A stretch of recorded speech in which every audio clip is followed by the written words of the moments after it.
সমগ্ৰ অসমবাসী ৰাইজৰ এটাহে দাবী, জাষ্টিছ ফৰ জুবিন গাৰ্গ। জুবিন গাৰ্গৰ প্ৰতি এইখন চৰকাৰ এটা উচিত তদন্ত কৰক। এটা স্পষ্ট দাবী, এটা শক্তিশালী দাবী, এটা জনপ্ৰিয় দাবী, এটা আৱেগিক দাবী। এইকেইটা দিন মুখ্যমন্ত্ৰী হিমন্ত বিশ্ব শৰ্মা ডাঙৰীয়াৰ পৰা বিজেপি দলৰ বিধায়কসকলৰ যদি আপোনালোকে টুইটবোৰ চায়,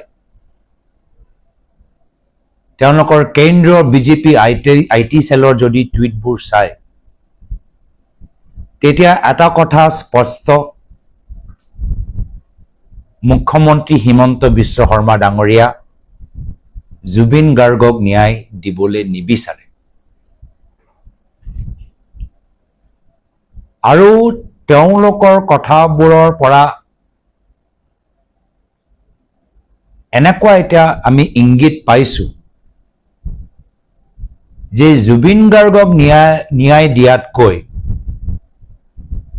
শ্যামকানু মহন্তক কেনেকৈ ৰক্ষা কৰিব পাৰে সেয়া হ'ল মুখ্যমন্ত্ৰী হিমন্ত বিশ্ব শৰ্মা ডাঙৰীয়াৰ মূল উদ্দেশ্য।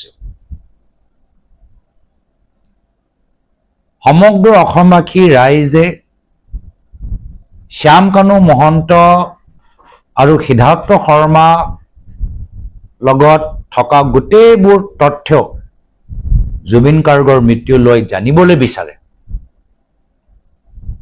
আৰু মুখ্যমন্ত্ৰীৰ দ্বাৰা গঠিত আইটি সেল কেতিয়াবা একে লাগে, যিহেতু দুয়োটাই কথা ওলাইছে চৰিত্ৰৰ ওপৰত, নৈতিকতাৰ ওপৰত। পুনৰবাৰ কৈছো যে অসমৰ জনসাধাৰণে মুখ্যমন্ত্ৰীৰ পৰা নৈতিকতা প্ৰমাণ নিবিচাৰে, নৈতিকতাৰ চাৰ্টিফিকেট তেখেতৰ মুখেদি শুনিবলৈ নিবিচাৰে। কিন্তু এতিয়া এনেকুৱা কিছুমান কথাবোৰ ওলাইছে, তদন্ত এনেকুৱা এটা ধাৰণা লৈছে যে আমি নৈতিকতা চৰিত্ৰৰ ওপৰত আমি তদন্ত যেন কৰিবলৈ গৈছো।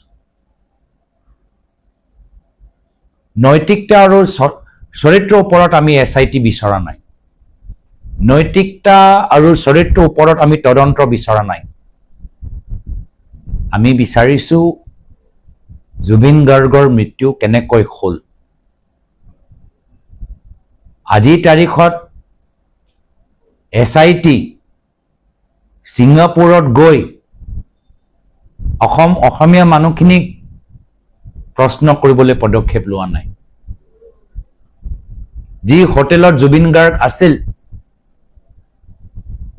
য'ত শুনামতে তেওঁৰ ৰাতি নিজৰ সতীৰ্থৰ লগত বাহিৰত আছিল,